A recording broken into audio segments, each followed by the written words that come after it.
Brooks, it's your favorite guy. It's your favorite NBA yap artist here to talk about some of the things we saw from last night across the league. No gambling, no X-ray poker tables, just talking about some of the basketball that was played. If you guys enjoy these videos, leave a like, leave a comment, subscribe. Over half of you are not subscribed to the channel. I always heard people say that in videos, and I used to think there's no fucking way that's true. It is true.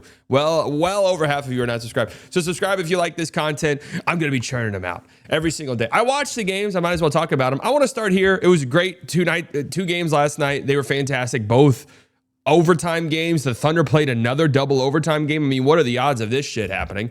None. It's the first time it's ever happened, I guess, that a team has gotten a double overtime twice to start the season. I want to start here. We're going to start with the Warriors-Nuggets game, but I have to start with the broadcast partner that showed these games, ESPN. First and foremost, I want to give a round of applause. Round of applause to ESPN, because Inside the NBA is pretty much what it exactly was. It was a little bit weird last night when Shams came on to discuss the Chauncey Billups thing. I was like, oh, whoa, okay, they're on ESPN now. Like, Shams is on. But they've done a good job. Like, it's felt like Inside the NBA. They haven't tinkered with it. They haven't completely and totally botched it, which I was 100% concerned they were going to do. So kudos to you there. Inside the NBA is still as enjoyable as it ever was. I do think that their broadcast is still far and away, now that NBC's involved. Amazon's tonight, so we'll see what that looks like. But ESPN's broadcast is fucking garbage. It's horrible. It's god-awful. There's so many things wrong about it. Like, for example, in this crazy game, Aaron Gordon hits a big-time three that feels like it's the dagger, right? Do the Warriors immediately call a timeout? Do we linger? Is it like, oh, do we show a replay? Is it like, let's see the coach huddles, let's see the Nuggets bench reaction? No, we are immediately, and I'm not even joking, immediately in a commercial. Then boom, it comes back. Steph Curry hits a three to tie the game. He's going crazy. Or do we get a replay? Do we get like a, look at Steph Curry, he's a grandpa, but he still got it? No, we are immediately in a commercial. And then that's not even talking about the horrible audio, and I'm not talking about their broadcasting crew. I think their broadcasting crews are fine, honestly. Their god-awful audio, where it's like they're so worried about a player saying, hell no, when a shot goes up, that they just dump everything. That's what you know. When you hear the audio, that's what they're doing. They're dumping audio so you don't pick up like a player saying fuck no when, Yusuf Nurkic, I'm just throwing a name out there, Yusuf Nurkic shoots a three. They don't want you to hear that. So that's why the audio level's so bad. They turn the crowd noise down so much so you can hear no one really cares. Like, they pump up their broadcasters' audio and lower the crowd audio so you can hear Doris Burke wax poetic for 15 minutes about a Spencer Jones steal. Like, enough. Fix it. All right, well, let's get into the games. Golden State Warriors versus Denver Nuggets. I potentially have to eat some crow. One of the major flags I planted in like my previews and my predictions was that I just didn't see what everyone else was seeing with the Warriors, right? Some people had them finishing second in the West, real legitimate NBA championship contenders. I just didn't see that. Now, in my defense, part of my reasoning for that was they are just so old, relatively unathletic and small, and I just worried about them over the course of an 82-game season. So that could still happen, but just in terms of the two games they have played so far, they look really good. Like, really, really good. And a big reason for that is the grandpas still got it, man. They still have it. I mean, Steph Curry is 37. And like, it gets lost in LeBron being 40 and 41 and still playing at a high level. Like, Steph is 37 years old, and he is still unquestionably one of the best players in the entire NBA, and still one of one. Still does the Steph Curry, some of these shots he was hitting, and like, let's get to some of these clutch buckets. I'm a blast Jokic here in a bit for some of the defense he was playing and shit, but like, this shot right here to send the game into overtime, what do you even do? Like, yeah, it's Steph Curry, so immediately Jokic, you got to be higher up. You got to know, Draymond's about to set this screen 35 feet away from the basket. It's Steph Curry, though. I have to be up. And to Jokic's credit, he recognizes it, gets up. I mean, bro, look at where he's releasing that shot. What do you even say? What do you even say, man? He's fucking 37. Yeah, Steph Curry was awesome last night. It is. Like, cherish these moments. People are like, why are the Lakers and Warriors on opening night again? And I have warmed up to it. I understand it now. I get it, right? Like, obviously LeBron didn't play, but we don't know how many more of these we've got. We don't know how much longer we have to watch Steph Curry do this stuff. So take it in while you can. Enjoy it. Who just messaged me? Who is it? Let me see over here. Oh, Sydney Sweet. Yeah, come on. I'm in the middle of something, please. But anyways, a really impressive performance from Steph Curry. He looks awesome to start the season. But the Warriors as a team look really good. And a lot of it has to do with Jonathan Kuminga, who is like the big center focal point of the offseason, that contract negotiation thing that fucking dragged on forever. And I was so tired of hearing about it. To me, I'm just like, Jonathan Kuminga is not even a player that's worth this type of drama. But he's been really good to start this season. He really has been. And it's gone beyond the stats. It's gone beyond the numbers. You could just tell when you watch.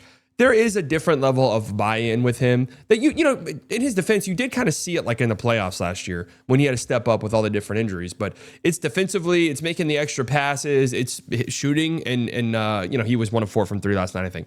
But shooting and you know, at least attempting these open threes when you have the chance, and not bogging down offensive possessions because you're trying to get a post up, you know, but also understanding he had a couple possessions in this game where you posted up like Jamal Murray, but understanding when you have a mismatch, go to work there. But like a play like this, you know, the effort play, unbelievable, by the way, unbelievable defense by Draymond Green right here. This is the last play of regulation. Nuggets had a chance to win, right?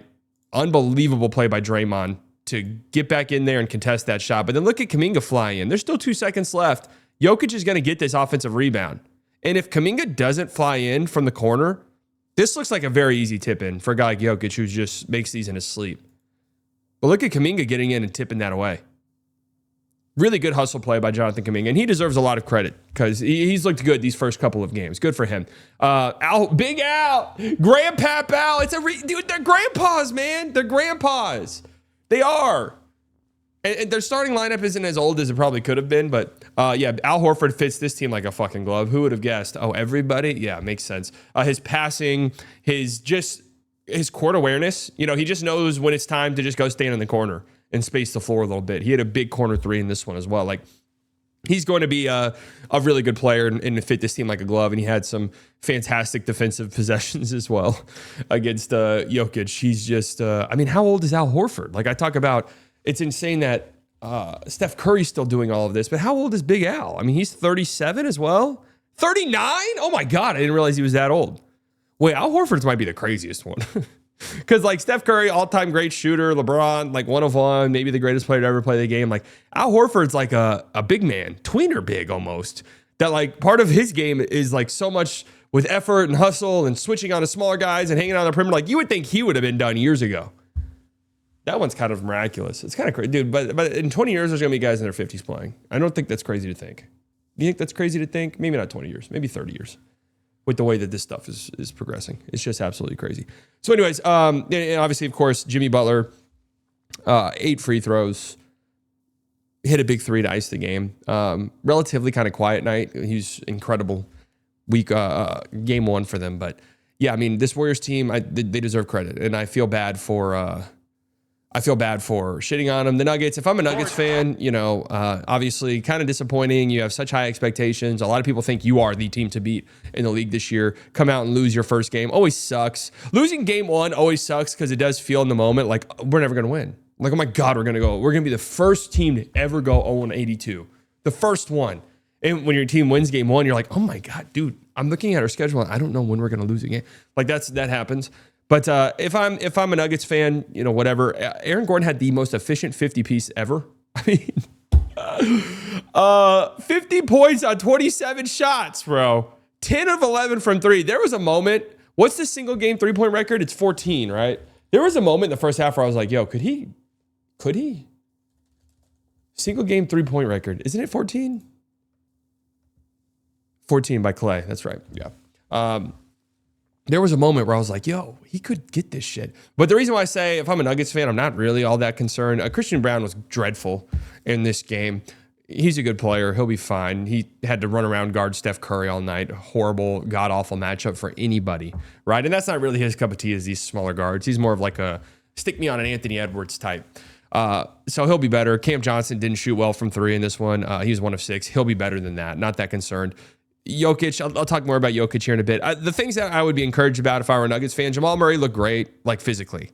It's one of the best I think he's looked entering a season. So you feel good there. Like I'm encouraged by that. Aaron Gordon looks fucking awesome. Like Aaron Gordon's improvement has just been crazy, especially as a shooter. Like those were all pure. I mean, 10 of 11 from 3, absolutely insane. But the thing that's really encouraging, the big Nuggets thing they did in the offseason was improve that depth, and the depth looked good. They played good. In fact, there was a stretch, and they were actually worse with Jokic on the floor than with them on it. There was a stretch. Jokic comes out, about a minute or two left in the third quarter. Warriors are up 1. He doesn't check back in until the 7-minute mark in the fourth quarter, so he gets 5-6 minutes of in-game rest, and the Nuggets built a 6-point lead in that stretch. So a 7-point turnaround in the positive direction with Jokic on the bench. That's encouraging. So I'm encouraged by that. Jokic played horribly by his standards. And I need to preface this because anytime you say like a superstar played terrible, he had a triple-double. So people would always do this with Luke all the time with me. It's like, well, yeah, this. And it's like, yeah, Jokic has best player in the world standards. There's different standards that he has to reach. He was terrible last night. And honestly, look, his gut's protruding out of his fucking jersey. Like, let's just call a spade a spade. His beer belly is hanging out. He looks like in dreadful shape, and he looked in horrible shape in Eurobasket as well. It's something to monitor. He's 30 years old now. He's not a puppy anymore. Like, hey, Jokic, take it from me, buddy. Take it from me, buddy. You can't just, we have a pizza tonight and everything's going to be okay. No, you're going to be feeling that for about 5 or 6 days until you've recovered fully from that. So just something to monitor. Obviously, I'm not really worried about Jokic. And before people are like, oh, well, Jokic can come in the season out of shape. Well, Jokic just won a ring. When you win a ring, things just are different for you. But I thought he looked really bad last night. 2 of 13 from 3. That'll be better. Jokic will play better. It's really why I'm not that concerned. This isn't a good look either. Missed the 3. That would have made it a 3-point game. They're down 6 with 30 seconds left. He misses it. The game's over, right? In Jokic's defense, I think he probably thought Cam Johnson was just going to foul right there. But yeah, not getting back on defense, jogging, leads to a Steph Curry layup. Not a great look, obviously. And obviously not a great look that the Warriors will do this to you, man. They'll bully you. And they do this to pretty much every big, to be fair. They tortured Derek Lively last year. In the playoffs, obviously, when they played the Mavs, it was torture Luka. Like, they'll do this. This isn't a Jokic-specific thing necessarily. But, it's not great. 1.43 points per direct action when Jokic was on, was defending a ball screen in the fourth quarter. And again, it's like, a shot like this. Like, come on. No one is stopping that. It's one of the greatest players to ever play the game, shooting a shot like that. So just something to monitor, something to monitor. The gut is hanging out. I just got to be honest with you. And then Thunder Pacers. Thunder are 2-0. They've won 2 double overtime games. First time ever that a team has started the season with 2 double overtime games. Kind of insane. Well, the story that, if you're online, the story from this game, Shai Gilgeous-Alexander, career high, 55 points. Kind of hilarious if you watch the game because he didn't look particularly great. He didn't look bad or anything like that. But you would not have guessed it was a career high game. And yes, he shot 26 free throws. So that is the story. I want to say, man, you watch the game, you watch these fouls. We've done this before on this channel, going back and dissecting these Shai Gilgeous-Alexander foul calls because everybody freaks the fuck out and cries and pisses in their Pampers. But the reality is they are fouling him. I don't fully grasp it because it's like he's an unguardable player. We've established this. And he gets fouled. I don't know what to say. You watch every single one of these, and these are the ones that to me are crazy because it's like people will post clips of guys jumping in the air into Shai. These are fouls. Is Shai baiting? He is baiting 100%, right? But you can never leave your feet. If you leave your feet, you're going to get a foul called on you. It's been a foul since the beginning of the NBA. It's going to be a foul for the entirety of the NBA. By the way, this is where Andrew Nembhard, pretty much, how many minutes did Andrew Nembhard get in this one? 16 minutes. So he did play most of the first half. He missed the entire second half with a shoulder injury, and this was the play in which it happened, like 5 minutes into the game. So for a Pacers team that's already kind of up against it, it's not great. Right, not great. But these are all fouls. I watched this video earlier. There's not a single one that I thought was like egregious or anything like that. I know nobody wants to watch free throws. There was a fuck ton of free throws shot in this game by both teams. The Pacers shot 40 and the Thunder shot 51. Woohoo. 91 combined free throws. Not what anyone wants to see. And the common sort of clap back to this is like, well, the Thunder don't get called for it. Dude, I don't know what to tell you guys. I know nobody wants to hear this shit. Nobody's going to believe it. But they do, though. Like, they do get called for it, okay? as it stands right now, the Thunder, early on, they have fouled the 4th most in the entire league. Okay, last year, didn't they foul more than anybody last year? Weren't they called for more fouls than anybody? No, but they were 25th in fouls per game. So 25th, like the 5th most, right?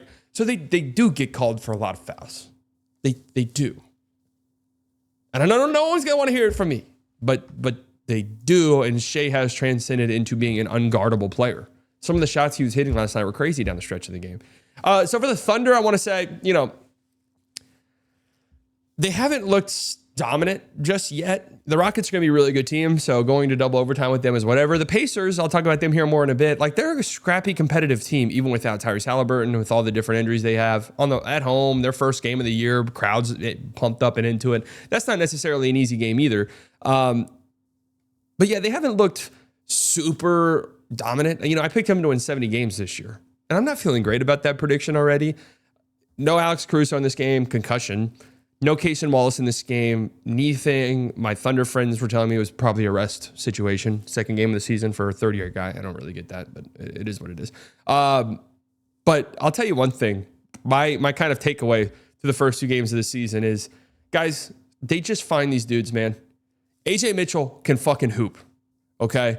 It'll be interesting to see when Topic comes back and they kind of have their full array of players. J-Dub comes back, and J-Dub's kind of always been the I'll lead the offense when Shea's off the court guy, right? Hopefully Topic is somebody who can fill into that role. AJ Mitchell was pretty good last year, but obviously, like in the playoffs and stuff, wasn't somebody that they could rely on. But dude, he's looked good to start the season. He looked good in preseason. He's crafty, he's quick, he's smart. He kind of fits the mold for them. And he's got a little, I don't want to say SGA, but there were some plays on some drives, right? He's not going to be as good as SGA. That's not what I'm saying. But he had some drives where, he's crafty and he's manipulating his defender. He shot 8 free throws last night. That's the point I'm trying to make. He shot 8 free throws. That's basically the roundabout way when I say he's got some Shea Gilgeous-Alexander in him. He knows how to get to the free throw line. So he's somebody that, if he's on a dirt cheap contract, the contract they signed him to in the offseason is a fucking joke. If he's a player like this, I think it's like $8 million over the next 3 years, 2nd round pick. He's making barely anything over the next few years. I think it's like $8 million over the next 3 years, not per year, like over the next 3 years. So he's somebody to just see if his start to the season is something consistent, because that changes things for them quite a bit, I would say. But yeah, Chet wasn't great last night. Whatever. We'll see. I picked them to win 70 games. I'm not entirely in love with that pick so far. Jalen Williams, J-Will. Can you play defense, bro? I get so annoyed watching him play. I get so annoyed watching him. Can you fucking play defense? You are a center. You are a center. Go up and contest the shot. Can you stop flopping for a fucking charge every time someone drives to the rim? It's the most annoying shit. You are a center. And then also he's flopping, trying to box out guys. You're the center. Just do it. I know he's undersized, but my God, it's so frustrating. It's like, dude, aren't you supposed, I understand Brandon Podziemski, Jalen Brunson selling out for charges underneath the basket. You are the center. Can you not jump? Anyways, the Pacers, I picked them to finish 10th in the East. I felt like they'd be more competitive. I saw a lot of people say that they would just, be a bottom 5 team. I just don't know. I think they'll probably even finish better than 10th. We'll see what this Andrew Nembhard injury is. Hopefully it's nothing too serious. Benedict Mathurin was awesome last night. Again, I talked about how many free throws were shot in this game. Benedict Mathurin had 17 free throws. And again, it was because they couldn't really stay in front of him. There was a tough and one right there. He had a bucket late against Shea. Then I want to find this one right here. I love a step through, man. I love a step through. Some of my favorite scoring plays in basketball. I love when a perimeter shooter gets a defender to fly by and they do a 1-dribble step back. I just love the way it looks, and I love a step through. I love a step through. I love the moves, right? LA Fitness, everyone's screaming travel because they don't understand the rules. But, Benedict Mathurin looked awesome last night. And he's an interesting, a lot of people picked him to win most improved player. That's definitely something that could happen. Only 2 of his made shots were assisted. So he's going out there and he's getting buckets. He's getting bucket, and then they're going to need it. And they played with a ton of pace in this one. They still have this, devil magic. It does feel like it's still in the air, this devil magic. Some of the shots they were hitting late, and they only shot 30% from three, but some of these long twos and middies they were hitting late in the game were like, what the fuck? Like Pascal can hit those shots for sure, but they were making some crazy ones. I think the takeaway is they're just one of the better tough shot making teams in the league. The one thing that I found interesting from this one, they cycled through all of the potential centers. Isaiah Jackson, Jay Huff, Tony Bradley, all got minutes in this one. Neither of them looked particularly great. Jay Huff probably was the best looking one, just in terms of he kind of provides the Miles Turner-esque. He can shoot a three and block a shot. So he looked pretty okay out there, but it was kind of what I expected. I mean, it was 8 minutes for Isaiah Jackson, 10 for Tony Bradley, 11 for Jay Huff. Wiseman's the only center coming off that Achilles injury who didn't play. But it was about what I expected entering the season. 40 minutes from Obi Toppin, double overtime game to be fair. 44 minutes from Pascal Siakam. So those two, whoever you want to say was the five, those two as your bigs. I thought Obi Toppin would be the guy who kind of led their team in center minutes, if you would, by the end of the season. That seems to be the case. But anyways, great night from Benedict Mathurin.